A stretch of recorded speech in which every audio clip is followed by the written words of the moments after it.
नमस्कार साथियों। तो आज का जो वीडियो है बेहद इंटरेस्टिंग वीडियो होने वाला है, क्योंकि एएनएम भर्ती जिसमें कि 9200 पद के आसपास यहाँ पे देखने को मिले हैं, इसमें बहुत सा कन्फ्यूज़न कैंडिडेट में बरकरार है।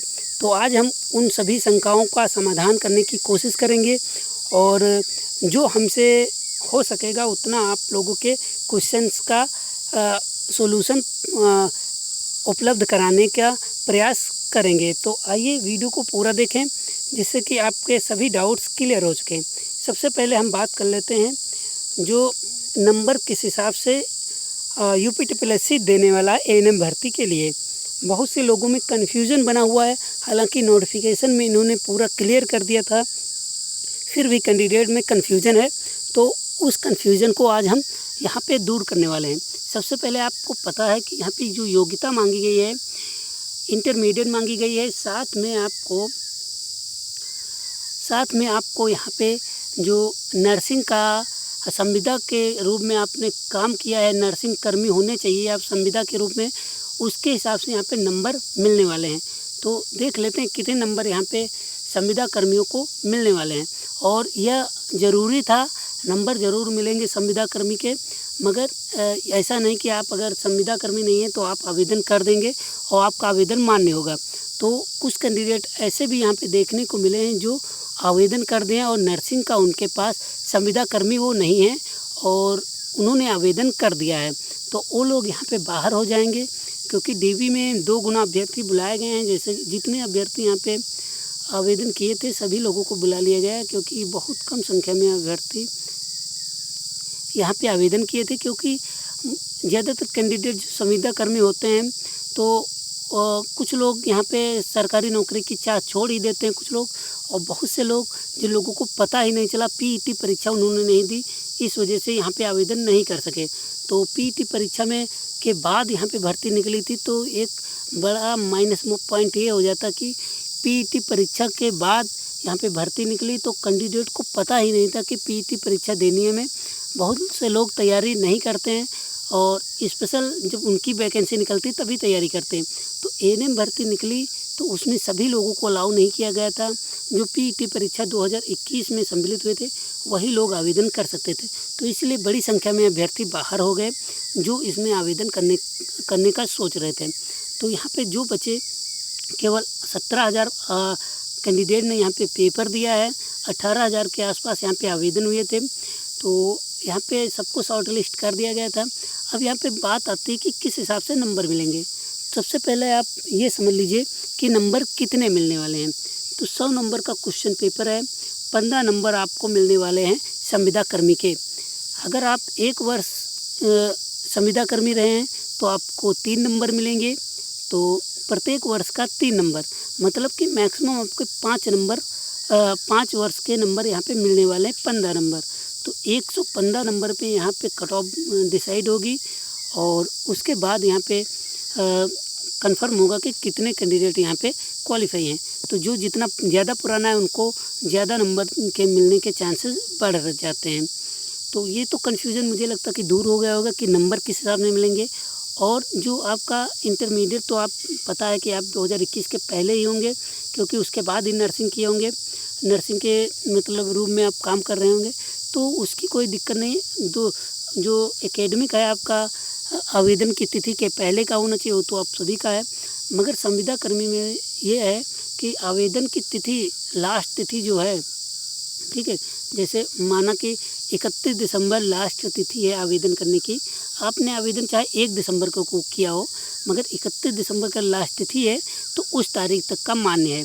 तो उस तारीख तक आपने अगर जितने वर्ष पूर्ण किए हैं, ठीक है, दिन नहीं गिने जाएंगे, केवल आपके ईयर गिने जाएंगे। तो अगर 5 वर्ष आप 4 वर्ष 3 दिन अगर आपने काम किया है तो 4 वर्ष ही गिने जाएंगे, और 4 वर्ष 11 महीने 29 दिन भी अगर आपने काम किया है तब भी आपका 4 वर्ष ही गिने जाएंगे। तो ये कन्फ्यूज़न नहीं रहना चाहिए आप लोगों को।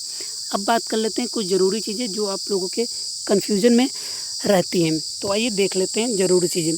तो डॉक्यूमेंट्स यहाँ पे कैंडिडेट पूछ रहे थे कि कौन कौन से डॉक्यूमेंट्स यहाँ पे हमें ले जाने हैं।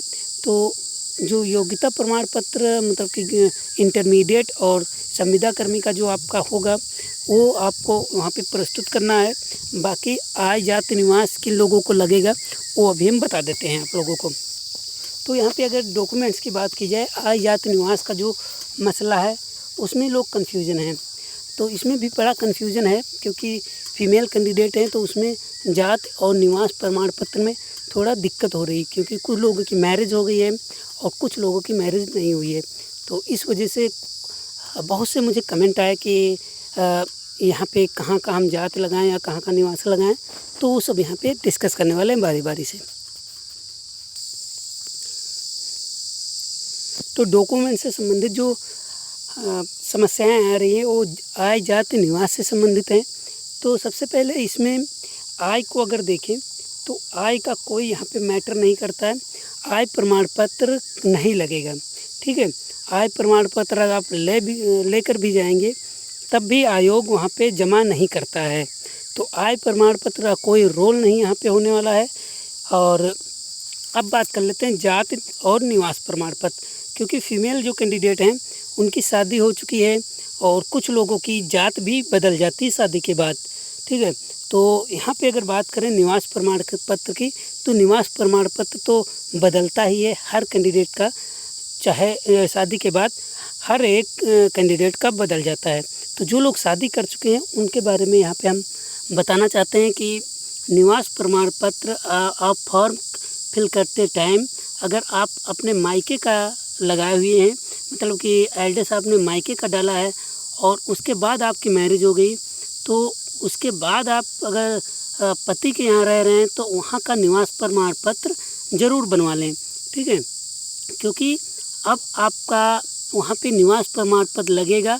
अगर आप जात प्रमाण पत्र लगाते हैं तभी निवास प्रमाण पत्र की आवश्यकता है, अन्यथा इसकी कोई आवश्यकता नहीं है।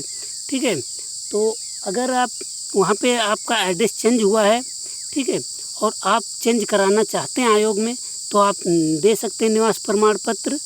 और अगर आप चेंज करवाना नहीं चाहते, आप अपने मायके का ही चलाना चाहते हैं, तो निवास प्रमाण पत्र की कोई आवश्यकता नहीं, आप अपने आधार कार्ड का फ़ोटोकॉपी लगा सकते हैं। तो यहाँ पे कन्फ्यूज़न ये बना हुआ है कि जात जिनके मतलब सामान्य वर्ग के हैं तो उनको निवास प्रमाण पत्र ज़रूरी है या नहीं, तो उनको ज़रूरी नहीं है। अगर आपने आधार कार्ड नहीं लगाया, आधार कार्ड पे एड्रेस गलत है, तो आप चाहें तो निवास प्रमाण पत्र लगा सकते हैं, अन्यथा कोई ऐसी ज़रूरत नहीं है। ठीक है, क्योंकि ये भर्ती जो है इसमें सामान्य वर्ग के लिए निवास प्रमाण पत्र नहीं मांगा जाता है और अन्य जात वालों के लिए निवास प्रमाण पत्र और जात प्रमाण पत्र दोनों की आवश्यकता होती है। क्योंकि जात प्रमाण पत्र निवास प्रमाण पत्र दोनों इसलिए मांगे जाते हैं क्योंकि अगर कोई दूसरे स्टेट का है तो वो अगर जात प्रमाण पत्र लगाता है तो वो सामान्य वर्ग में कैलकुलेट होगा, ना कि किसी विशेष जात में। तो इसलिए ध्यान रखिएगा, जो लोग जात प्रमाण पत्र लगाते हैं उनको निवास प्रमाण पत्र ज़रूरी है, मगर जो लोग निवास प्रमाण पत्र लगा रहे हैं और वो किसी विशेष जात से नहीं बल्कि सामान्य वर्ग से हैं, तो उनको कोई ऐसा ज़रूरी नहीं कि आप निवास प्रमाण पत्र लगाएं ही। ठीक है, आप आधार कार्ड भी लगा सकते हैं एड्रेस वेरिफिकेशन के लिए। ठीक है, एड्रेस के लिए आप कुछ भी एक डॉक्यूमेंट लगा सकते हैं। तो यहाँ पे कन्फ्यूज़न नहीं होना चाहिए। और हाँ, जो कुछ लोग कह रहे हैं जिनकी जात चेंज हुई है शादी के बाद, तो वो नई जात प्रमाण पत्र लगाएं। फॉर्म में आपने जो भी भरा हो वो मैटर नहीं करता है। ठीक है, आप अगर चेंज हुआ है तो आप उसको अवगत कराएं। वहाँ पे आयोग में प्रोविज़न फॉर्म भराया जाएगा। अगर आवेदन करते टाइम और आवेदन के बाद आप में चेंजेस हुए हैं तो आप प्रोविज़न फॉर्म वहाँ पे मिलेगा। जब आप प्रोविज़नल फॉर्म वहाँ पे डीवी के टाइम आयोग में मिलता है तो वहीं पे जहाँ पे डीवी होगी वहीं पे उनको दिया जाता है। तो जिन लोगों को प्रोविज़नल फॉर्म भरना होता है तो वो भर सकते हैं। तो ये ध्यान रखिएगा कि एएनएम भर्ती में आप अगर मायके का निवास प्रमाण पत्र भरते टाइम लगाएं और आप ससुराल का लगाना चाहते हैं तो आप निश्चित लगा सकते हैं। ठीक है, तो जो नया अपडेटेड निवास है वो आप लगा दीजिए, कोई दिक्कत नहीं यहाँ पे होने वाली है। अगर आप नहीं चेंज करना चाहते तो कोई दिक्कत नहीं, मगर यहाँ पे ज्वाइनिंग लेटर वगैरह कुछ पत्र व्यवहार तो वहाँ पे पत्र व्यवहार में आप अपना पता जो है ससुराल वाला डाल सकते हैं, अगर आप निवास प्रमाण पत्र नहीं लगाना चाहते ससुराल का।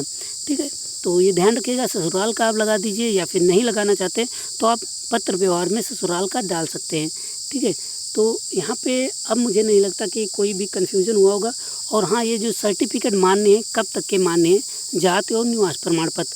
तो जाति और निवास प्रमाण पत्र आवेदन करने की 3 साल के पहले तक का मान्य है। ठीक है, तो कुछ लोग कंफ्यूज हैं कि 5 महीने का, 4 महीने का, ऐसा कुछ भी नहीं है। पहली बात, फीमेल का है तो जाति चेंज होती है, इसलिए थोड़ी दिक्कत होती है। मगर अगर देखें तो जाति प्रमाण पत्र आप 3 साल पहले का भी, 3 साल के बाद का लगा सकते हैं आवेदन करने के, मतलब आवेदन करने के 3 साल पहले तक का किसी भी समय का अगर आपका जाति या निवास प्रमाण पत्र मान्य होगा, और चाहें तो लेटेस्ट भी बनवा के लगा सकते हैं। तो ये कन्फ्यूज़न आपको लगता है नहीं रहना चाहिए। और भी कोई क्वेरी या फिर कोई जानकारी आपको चाहिए होती है, कोई अगर सुझाव चाहिए तो कमेंट करें, और आप सुझाव दे भी सकते हैं कमेंट के माध्यम से विभिन्न प्रतियोगी छात्रों को, जिससे लाभ मिले। तो मिलते हैं अगले वीडियो में, तब तक के लिए नमस्कार, धन्यवाद।